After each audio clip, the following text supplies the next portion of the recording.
disturbance. I'm gonna go check it out. We request that everybody stays calm at the current moment. Who are you people? I want a coffee! You are now tuned in.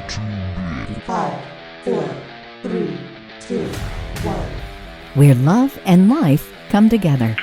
From the Spacebird Media Studios, it's Roxanne and Ace Unlimited. Hey, we're Roxanne and Ace. It is Unlimited. Welcome to Friday Cinco de Mayo.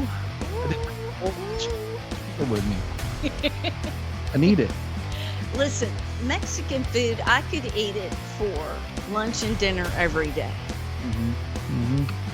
I mean, and you know, what is $5 margarita probably somewhere. You know. Just saying, just drink responsibly. So first and foremost, we want to say thanks to My Brother's Cup and Birmingham Mortgage Group for making this week possible. I have to know, how was the Renaissance Festival? Just extraordinarily fun. It is. People are like, wow, okay, you're adults, you're playing dress up. Sometimes Wayne's an assassin and little kids love that. And I'll run up to him and talk to him. He was a gentleman this time.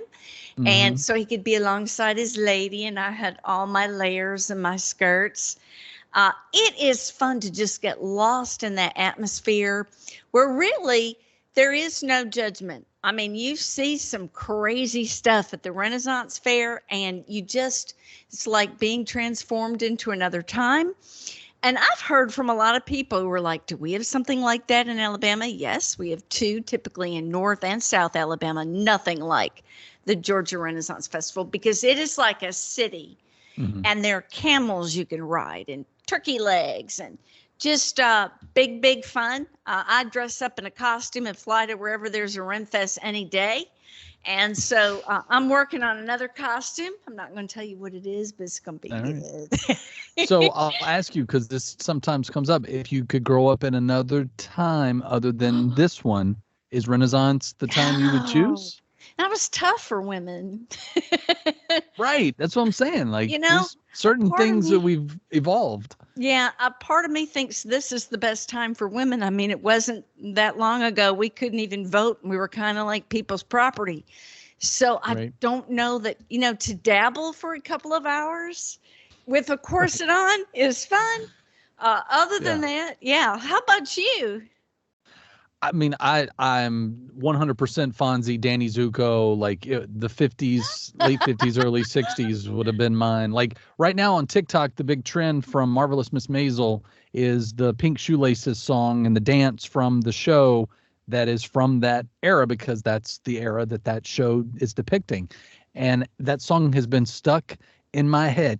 Like it's, and I'm not one of those guys that likes to watch dance TikToks or to even, but there's something about the innocence of that, pre-JFK's assassination, pre-Beatles, like to be in that innocent era and then be there for when the Beatles came on Ed Sullivan and, and then watch how the 60s and 70s, I mean, it had its own troubles, just like we have our own troubles now.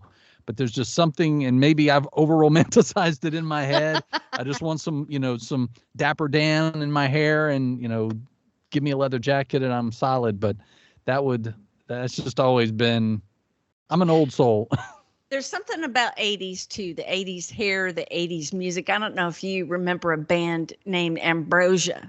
Oh, yeah. But one of the dudes in Ambrosia, white dude, has the biggest fro I've ever seen on a human. Yeah. And I told Wayne, I said, was that a thing? How can I? Hey, can you hear that? I think Amazon just got here. All right. Delivery. Yay, finally. Yay! That Comic-Con costume. But I said, he says, my children accused me of having hair like that. It was never that puffy. I mean, it was out to here. I mean, I was alive and well then, but I don't remember anybody with hair that enormous. Now, You had a mohawk at one time, right? No, I had the mullet in the 80s. Mullet, that's what I was thinking of. So I had the mullet in all its splendid glory. We'll have to post those on our Facebook page again because they are worth revisiting. But the hair that I was always jealous of in the 80s, and my brother tried really hard. I think eventually he did achieve it, but you got like 80 different perms to get the split down the middle so you could run your hands through it and it would just naturally fall all into place. And even like my friends to this day that still have that cool hair, I'm like, man, like how did you maintain the cool? Like, where does that gene come from? Like, if we're studying some things that are weird, let's study that. Like the good hair gene. How do you get that? But yeah, I mean, the 80s, being a prodigy of the 80s was something that I was like, yes, I'm glad I grew up in that era. And they said, I actually saw this statistic this week, that they say that the music you gravitate to from the age of 6 to 22 typically is what becomes your favorite either genres or artists or songs that you lean on when you need that comfort song or that flashback, which of course we all did during the pandemic. Everybody went retro and went back to, the days of when things were innocent and we weren't all closed in. But they're right. Like when I need that comfort song, I have like 2 or 3 playlists, some of them are like, yacht rock for those who understand what that is. So like the Ambrosia or 10cc or, Air Supply. Like I'm not afraid. I don't lose a tattoo by admitting that, I love a good, I mean, you and I have an affinity for Manilow. So, I mean, those are real like chill bumps down. It's like, oh, they hit that last note, all by myself, I'm feeling it. But then, give me the rock and roll too. So, I feel like the 80s was we had new wave and we had, power ballads and we had hair metal and like it was all in there. Right. So you're right. We have grown up. This is the time we were meant for a reason. Well, while we're talking music, 50% of all folks buying vinyl don't have a record player to hear it on. Okay. And there are many reasons. And I know you're the expert on this. I'm not an expert, but as a vinyl owner my whole life, that's BS. There is no way that you are spending $25 to $40 for an album, because now with the way that they press them, it's usually a double vinyl. It's not like 5 songs on A, 5 songs on B. You usually are getting 2 and 3 vinyls because they're doing it at a higher res and a better, clear, high def tone, which I'm fine with. I mean, it is a thicker wax, which I think is also why they're able to drive up the prices. But I'm willing to invest because I can take it home and listen to it. And there's a time and a place for streaming, and I love it for all the reasons that exists too. But there is nothing better than like on a Saturday morning or a Sunday afternoon, dropping that needle on, some Led Zeppelin or, maybe an old Amy Grant record or, what Van Halen, whatever. And that right before that, 2 seconds before that, whatever song it is you're going into, it's so amazing. So I don't believe, I want to know who they talk to that doesn't have a turntable. Here are the reasons they say it's happening. People are collecting and they don't want to open the album anyway. They use it as art or they're giving it as gifts. It's a really wonderful personal gift to find vinyl that someone loves. And so that's contributing to it. But I knew you'd have a problem with 50% of all people buying vinyl, not even listening to it. Well, but okay, so I want to go back to Little Roxanne for a second. Okay, so when you had like your favorite band, insert band name here, and you bought the album, you went home and you opened it up and you could smell the vinyl and you read the liner notes and you learned the lyrics and you knew who was producing it and who sang backup, and like you were immersed because that was your hard-earned. At least for me, I'm like, I earned my $7 a week allowance for doing chores so I could go to Turtles Music and get my vinyl. And that was, and even when cassettes came out, like you're pulling out the whole sleeve to read it, and even smaller print. No wonder we all need glasses now. They just kept getting smaller and smaller. But the artwork, I will agree with. I have had album artwork on I've had the frames that you could change out, and I've got friends that do that, and it's like a daily post. So there is an essence to vinyl that I love that's back for all of those reasons. But to leave it sealed, I think I only ever had one album that I left sealed, and it was Stryper's original cover of To Hell with the Devil, which eventually got banned because the album, for those that don't know, it's the 4 band members as angels. They're drawn as angels, and they're throwing Satan into hell, and he has a chain with a pentagram that's going down with him. But the way the album cover came out, it makes it look like that it's just a pentagram on their album cover. So they Oh, pull no. it, they stripped it to just black and red, and it just says "To Hell with the Devil." So to have that album, I was like, I'm never going to open it. I already have a copy of it on vinyl. I'll play that one, but not. But then I had a chance when they did the 30th anniversary of that album. I saw them in Grand Rapids, got a chance to meet them, and so I opened it so they could sign that one. And so that one, hold on.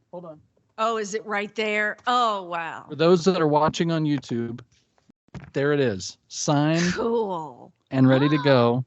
That's great. And so, but that was my only reason for opening it, was so I could get their autographs on it. Cause I'm not an autograph person. Like especially now in a selfie age and era, that's what it is. But so, yeah. So the artwork of hanging on the wall. Yes. But I also have a copy of this upstairs with my other vinyl that if I want to play it, I can.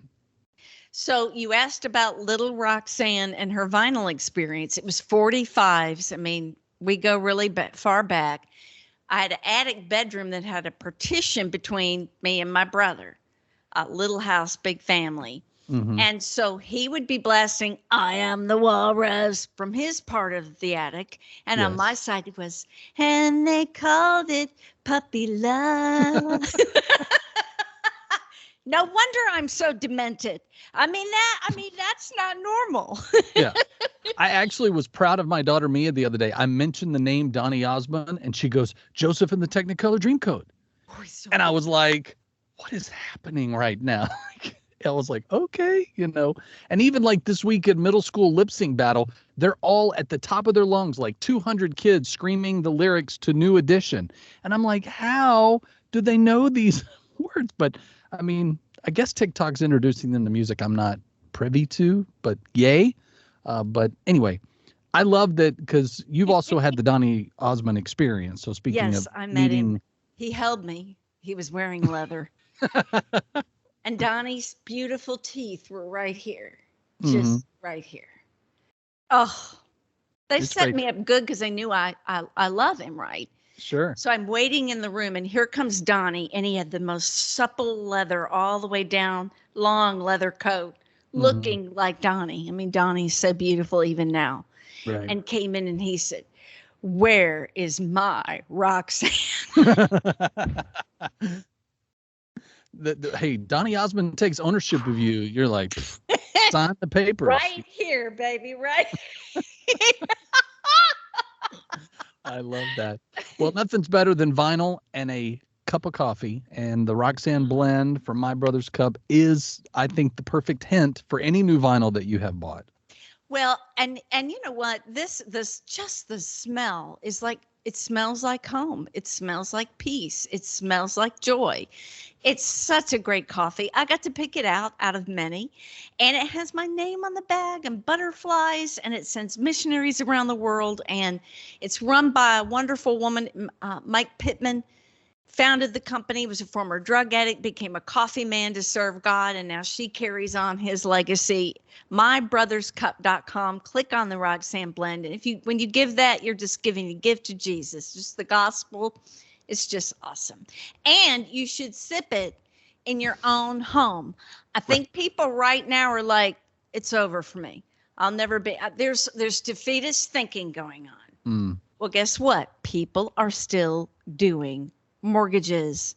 Yep. Do not give up and say, "Well, it's done for me. I just can't. I can't do it. It's financially not feasible," because Terren Newell at Birmingham Mortgage Group, he loves to turn what was a no into a big giant yes. Mm-hmm.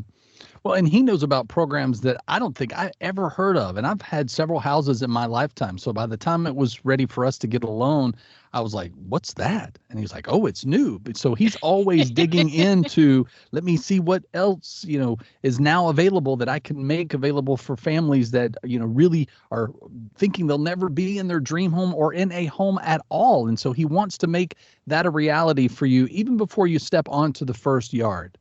I used to say, going to a closing, I would rather just go get my teeth removed. I'd rather go to the torture chamber because how horrible it is, how stuff can happen. You got to sign all this stuff. It's a lot of money. You walk out of a closing with him, you're grinning, we're happy, people are calm. And several of my friends have become personal friends of Turen's, and they met him to do a mortgage. That's how it's outstanding he is, and the business is. BHAMMortgage.com, 205-259-1656. You'll love it. Yep. Tell them you heard about it on Roxanne and Ace Unlimited.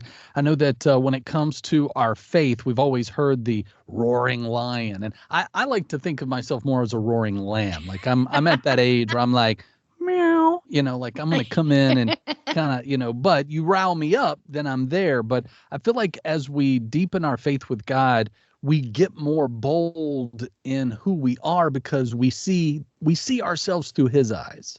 Joseph Prince, the great mega pastor from Singapore, who just has really changed my life with a number of his books, writes about this. And he says he asked the Lord why the devil goes about like a roaring lion and not some other creature. And he led Joseph to Proverbs 19:12, which says the king's wrath is like that of a roaring lion. Mm-hmm. See, the devil is an imposter, and he knows that a lion represents Judah, the King of Kings, the Lord of Lords. And so he's always trying to impersonate the real thing. Yeah. And so it makes sense. And that verse came to life for me the first time I saw Aslan on the big screen with, Narnia. So when the big battle's going on and then all of a sudden he comes in and roar, and it's like God showed up, baby, and that's always that visual. So every time that verse comes up in a sermon or something that's the visual of roar. And I think that's the thing that we forget is that God's not mad at you. He's not looking to come in and shame you and pull you down. He's looking to come in and fight the battles for you and say, I'm here to love you and embrace you. And yes, there may be some things I take out of your life, but it's because I'm making you better and I want better for you. So just next time you hear that, don't think he's going to roaring lion on you. He's roaring lion for you. Ooh, I like that. Trying to find love, modern day love. I learn things every day. Like people are getting tired of dating apps now. Right. I'll never put them down because I found love on the internet. So I totally understand it. So now there's a guy in Brooklyn, New York, 35 years old. He's got a great job. He's a cute guy. He decided I need a date to go to my brother's wedding. So he did the old fashioned billboards and he did little posters and papers all over. And people would see those and tear off his number and give it to a friend in like Texas and California. And he heard from all these people. And one couple said, we'll go to the wedding together as your friends. And he laughed about that. And he met wonderful people. And it was a great thing to do. And then he went to the wedding by himself. I'm like, after all that. Yeah. I'm like, dude, Alex Miller, there were all these women that were very interested in what happened. And he decided, Ace, that just wasn't a very good first date. No, it's the perfect first date because first of all, love is in the air. You don't have to pay for dinner. They don't have to bring a gift because they probably may or may not know the bride or groom. So the gift is really more on you. So you really come out with a very nice meal with maybe even taking cake home for the night, plenty of champagne, maybe an open bar. There's a band or at least a DJ. To me, it's a great first date. I would totally, if the shoe was on the other foot and I had seen that in my single days, I might have actually like, yeah, all right. Now I'm always a little, because I never did the online dating side of it for the reasons that maybe something like this would make me a little squeamish of, okay, well, on the crazy scale, where are you? But then again, I'm crazy enough to call you. So what does that say about me? So there's a balance. Yeah, like the rancher with 2 teeth from Texas who said something super naughty you should not say to a woman about her anatomy and said, I'm going to fly into Birmingham, and he had a big belt buckle. I'm going to take you out. I was like, oh, okay. So some of the careful on the phrase, I'll take you out. That could mean other things. Scary. Well, it could be bad. It could be good. The future of social media has gotten a lot less social. You know what? I feel this. I have been spending less time on Facebook, TikTok, Twitter. I stopped doing because it just started boring me. Do you know why people are getting totally turned off? Number one is full of constant ads. Number two, influencers hawking stuff that we don't want to hear them talking about, that we're not interested in. Yeah. Well, and the thing that bothers me the most, and I know you love TikTok, and I love it for the things that can be good. So I'm not bashing it anyway, but the parts that do bother me is one particular one where someone will just stream themselves live, and all they're doing is just talking with whoever comes up. So that's as social of a social media as it feels. But if I don't know you, and maybe even if I were to come in and make a comment, if you don't make mention of me, that's like walking into a room and not being acknowledged. Well, I'm going to leave the party. You know, you've invited me in, but now you're not acknowledging that I'm here. Well, I've seen a lot of women who are just like, look at me during those lives. And if you compliment her, she'll respond. If you don't, she doesn't. And if there's weird silence, I'm like, why is this in my feed? Why am I seeing this? But there's some anointed pastors that are really doing, I wish I could remember some of their name, not famous pastors, that are really doing some good Jesus work and talking to people. But I agree, it has some weird nuances of, if you're going to go live on TikTok, please say something. Yeah. And I do not miss the early days until you get your algorithms, because like the early days between dances I didn't want to see or inappropriateness, or there's this, you know, the people that get on the mic and they talk like this, and then they make all the, like they have all the textures and they make all the sounds. And I'm sure that's relaxing to some, but I guess I'm this much like my daughter McCartney, where those kinds of noises, it's like anytime someone's chewing, like, I don't want to hear that. And I'm surely not going to just sit there and watch you do that. That's like there's got to be reruns of Happy Days on somewhere that I could fill 30 minutes than to sit here and watch you do that. Well, you mentioned chewing, and that is one of the biggest turnoffs men say on a date, is if someone has, it's so funny you mentioned that, because one of the things we were going to talk about, they cannot stand for a woman to hear the chewing sound or for her mouth to be open and you can see food. Oh, bad, sure. bad first date. So manners are right up there. And if the woman, these are the things that men don't like in a first date. And if the woman complains a lot, that's a red flag. And the next thing is, if she knows nothing about what's going on in the world, seems to be totally unattached to anything but gossip. Right. Well, and I always, even before I met my wife, I always wanted to be able to have the intellectual conversations, whether it be spiritual or, you know, if you want to talk politics or you want to talk whatever, like it can be intelligent, but then you can have a goofy moment and you can, you know, go see, you know, a ridiculous movie and just laugh at all the dumb stuff, but it doesn't affect the intellect. It's just this is an unplugging, and then later we plug in and talk about or address other things. So the diversity of a man or a woman, and as a guy, like I want to be the gentleman. I want to be the open the doors. I want to, you know, close the door when I use the restroom. Men, you know, don't belch in front of. Really? Didn't taste that. You know, like, I mean, don't be crass and crude. Like, have some manners, you know? Yeah. And like, it's one thing when you've got like little kids and they do, you know, they fart and then you laugh, you know, because they laughed, right? They think it's funny. That's one thing. And I've been through that era. And now I've got teenagers at home. My girls are adults. Like, I'm glad I'm out of that phase because we can just not do that.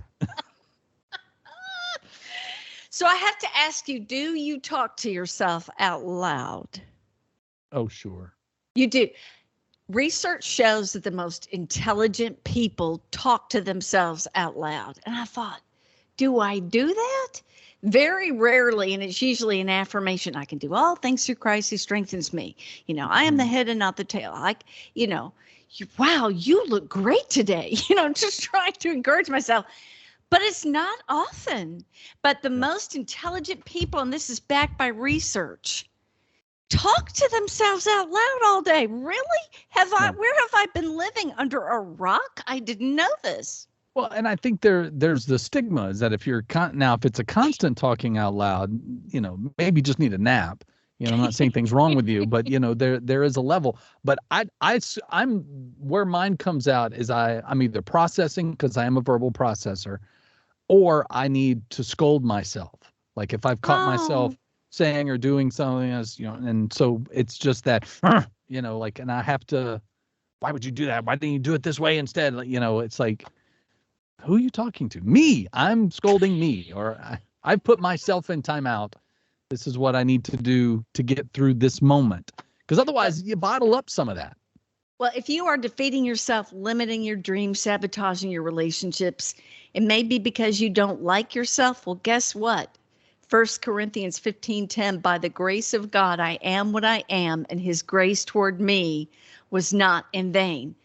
So when we dislike ourselves, we're disliking, I think, the one who made us if we were created in his image. Yeah. And we can forgive other people and love other people, but a lot of times we beat up on ourselves terribly, whether it's verbally out loud or just mentally, or we say, well, I'm not enough, I'll never be enough, or whatever it is.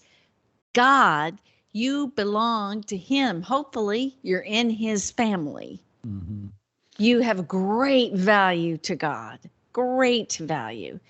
You were talking, this is off air before the podcast, about the value God places in every single one of us. Mm-hmm. And we can't lose sight of that. And who was he hanging out with? Was he coming to the pretty stained glass church? Or did he stop and touch a leper, which no one did at that time? Yeah.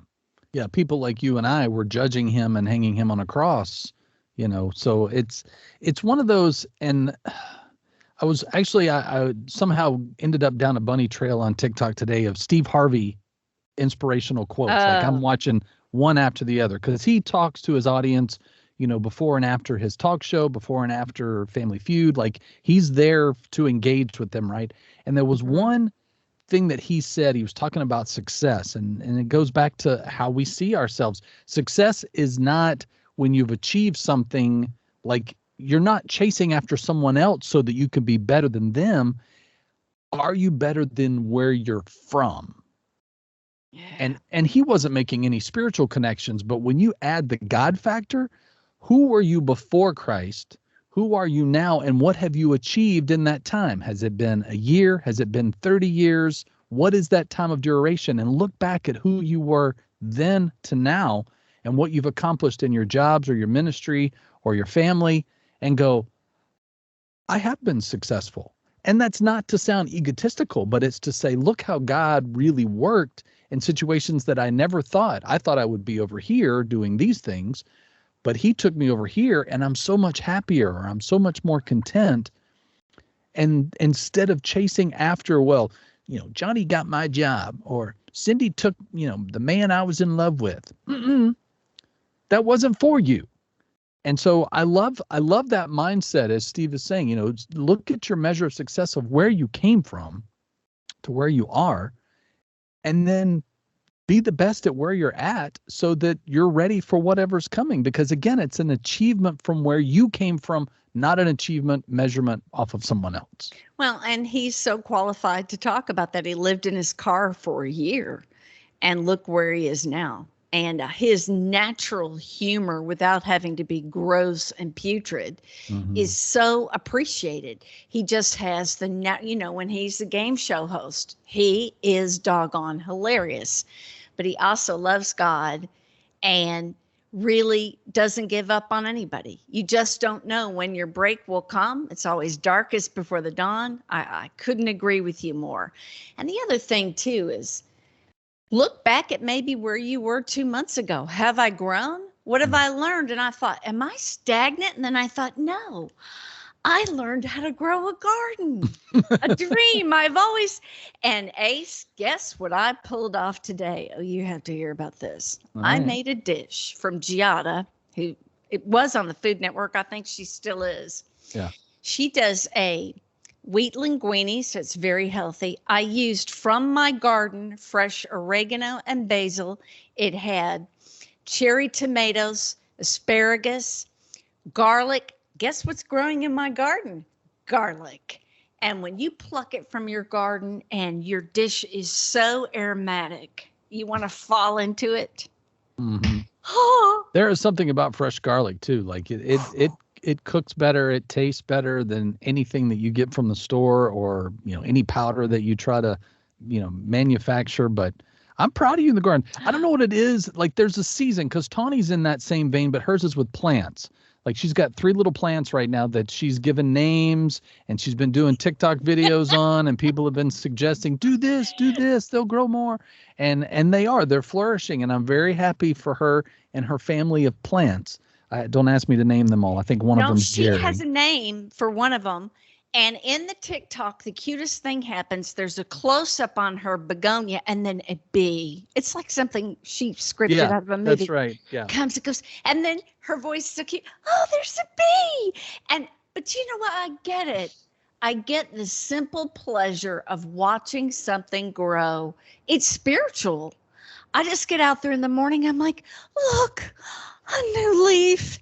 Thank you, God. And I've probably lost 80% of our folks that listen and watch right now. They're like, okay, Roxanne's watching a leaf grow in the garden. But until you try it. Right. Well, and I joke with Tony. I was like, yes, because watching your own children grow is not a joy as a plant. She's like, shut up. That's not what I mean. So again, I'm just making fun of the situation because I am not a green thumb, nor do I want the added responsibility. Like feeding Charlie as I come up and down into the basement every day is the most added responsibility that I need in my life or that I'm willing to accept. And so if you're good at it, awesome. So I love that your garden is thriving. I'm ready for my first meal that's going to be clearly with garlic. Yeah. Okay. All sorts of wonderful herbs. And it had shrimp in it too. I don't know if you like shrimp, but I may have to make it. Are you kidding? Have you met me? I mean, shrimp is like, of course, I got on the shrimp taco kick for the longest time. And like any way that I can incorporate shrimp into something. And now, like for those that have access to a Publix, or it might even be at other stores too, but in the freezer section now, there are 3 different types of shrimp meals that are like a heat 'em up and eat 'em up. So like if you're a family that's busy or you're not really good as a cook, they've got like shrimp and grits. There's like an Alfredo shrimp. There's what else? There's a mac and cheese one but it's all these different ones and they are amazing. I get them for the kids and I when it's just us because they're picky. And so I'm like, all right, how about this? Well, yeah, they dabble or Mia dabbles and then Ryan, inhales it. So it's like, hey man, one bite at a time. But you bring up a good point though. So you talk about, do you like shrimp? You and I have never really, at least in this incarnation of the show, shared with people. We talk about growth and where we've come from, the growth of this show as a result of the growth of our friendship. And we've had that question on a time or two.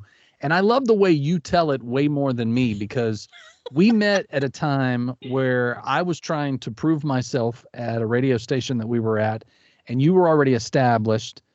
And we just met each other at a time that we were rubbing each other the wrong way. And it got heated, it got tense, guns were blazing, but people always want to know how we became a show. And I feel like maybe this is the time that we just kind of dive into that because this was 2017 when you and I finally face to face, like we had talked online and you were aware of me and I was very much aware of you. And so working together was like, yes. And then tension and whatever kind of got in the way. So your version of the story is way more entertaining than mine because I don't like how I look in this story for part of it. So I will let you just, if you're willing. So I'm on vacation, of course. I'm on vacation, and vacations of radio are rare. And there are times when you really want to unplug from radio station drama. Well, I didn't get to do that because my phone lights up. I'm looking, hey, you know that tattooed DJ that's on in the afternoon, the new guy at the radio station's been there a total of maybe 3 minutes? Guess what he's doing right now? Now, I'm on vacation, and I'm not a diva. I've been fired. I realize I can lose my job in a second. I have a lot of problems. Having a gigantuous ego is not one of them. I don't think. I'm approachable. I'm teachable.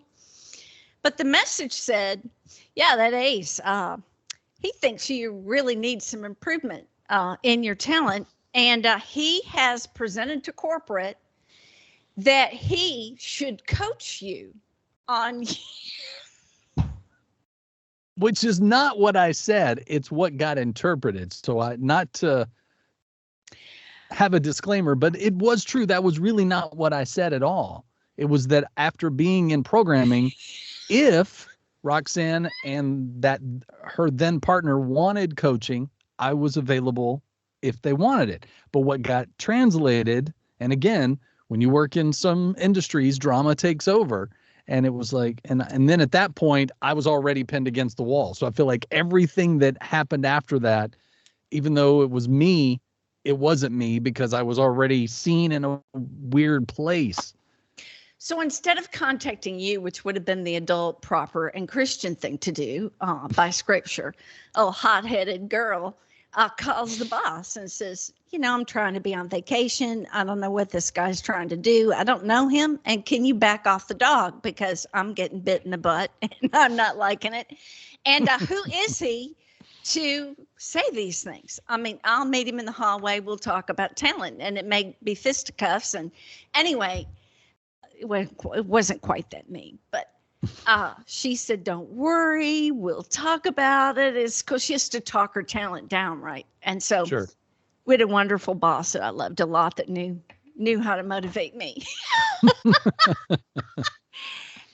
Long story short, we would just kind of avoid each other. I didn't know what your agenda was. And instead of, again, being an adult and approaching you directly would have been the right thing to do. So I apologize for that.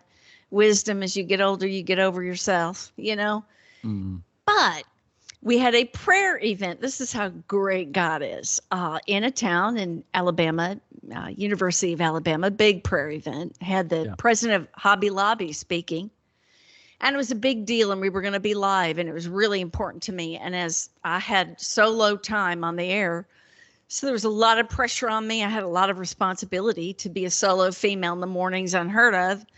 And I really needed to make it happen. And guess who's going to produce me? The very guy that thinks I need to do better on the radio. So all the way there, I'm like, Lord, let me be respectful of this person. Let us get along. Let us not act like children. Let us really find a place of peace. Which was my prayer that same day as well. Absolutely. Almost verbatim. So we get there and you were very chilled because you were probably really afraid of me because, I had acted inappropriately. Yeah, afraid of me. And who is that monster woman? But you did something that wrecked me. You were like, hey, look, I can't even talk about it. You said, hey, let me fix you a plate. What would you like in your coffee? I said, excuse me? What? Never has that happened. Which is mind-blowing. And I thought, there's going to be a joke in this. I'm waiting for it. And you meant it. And then I was like, what is he doing? What?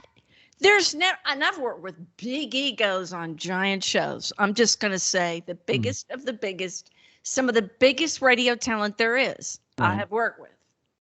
They've never said, let me bring you your coffee, or how would you like your eggs? So I'm already kind of blown away. And your professionalism kind of blew me away. And then you triple blew me away because you were like, hey, why don't I, while I'm here, just line up some guests and kind of prep them as to what you're doing? I can't even talk about it because it's so godly. And so I'm like, what is this person doing?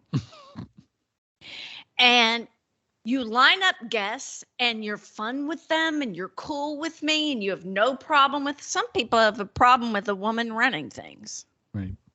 I don't. No ego, no agenda. You were funny. And I thought, what is wrong with me? Mm-hmm. I had been so wrong about this person.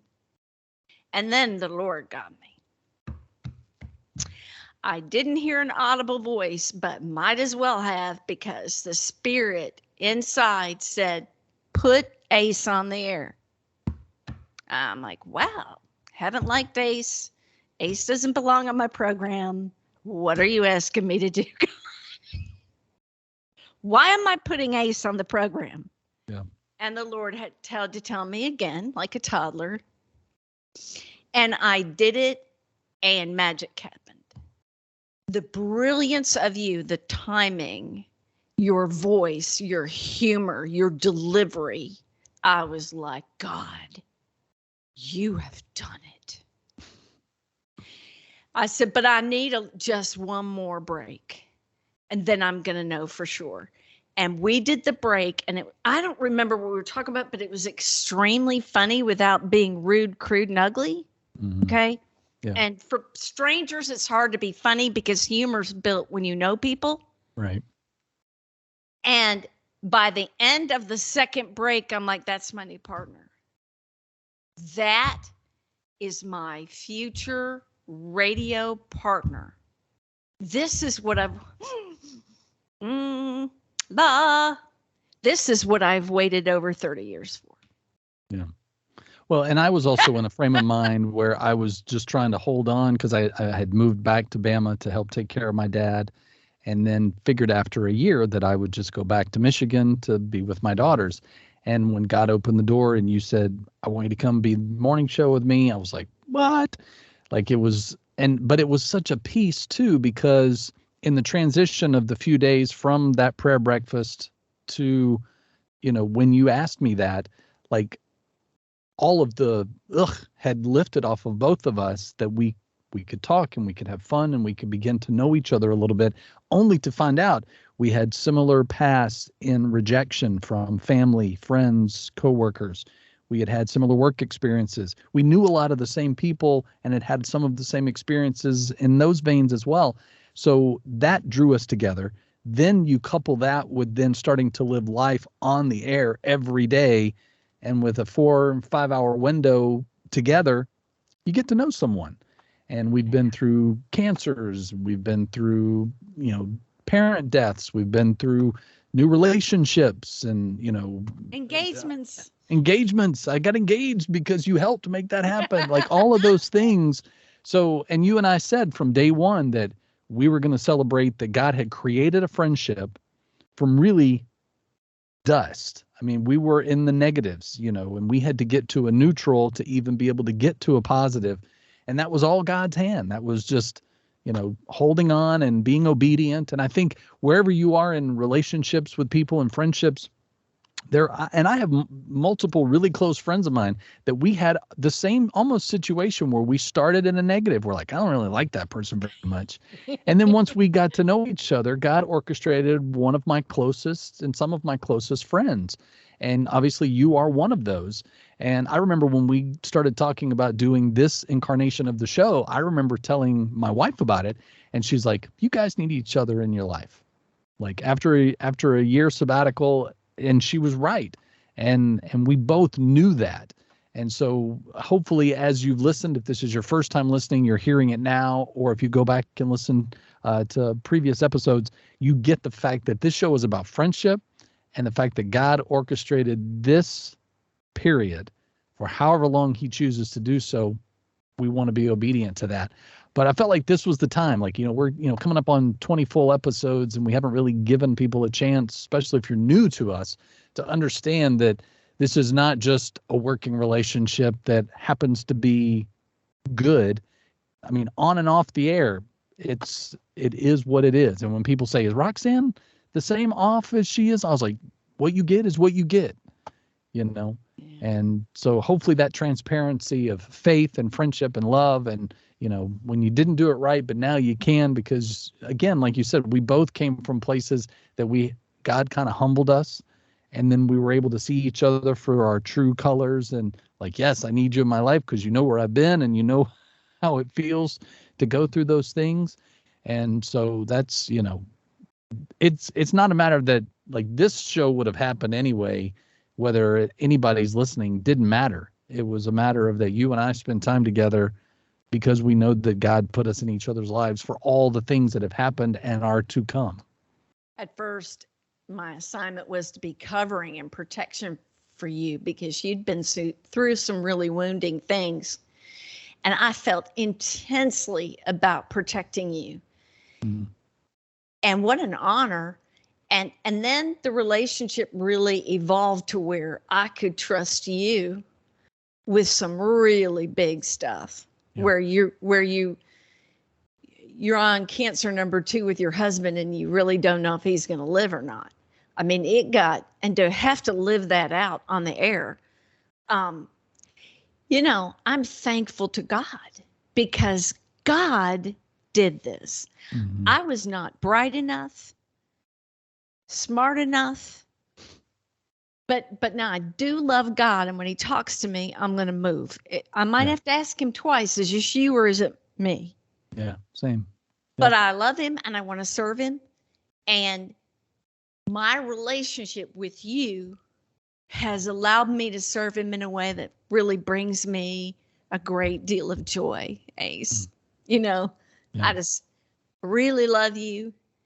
And I think sharing that story where you can be open to how God wants to work, it may not be the way you envisioned it. Right. It's very true. Very true. And on that note, we're going to wrap things up for this week. Thank you for hanging out and enduring, allowing us to laugh with you and cry with you. So make sure you subscribe, like, and follow so you don't miss future episodes. We want to say thanks to My Brother's Cup and Birmingham Mortgage for making this show possible. Have a great weekend. And what is it? Cinco de Mayo. Cinco I had to think Mayo. for a second. So there it is. So I love you. Bye. I love you too, hon. You've been listening to Roxanne and Ace Unlimited. To make sure you don't miss future shows, you can subscribe anywhere you like to podcast and catch up on anything you've missed. Find out more at RoxanneandAce.com. Roxanne and Ace Unlimited is a production of Spacebird Media.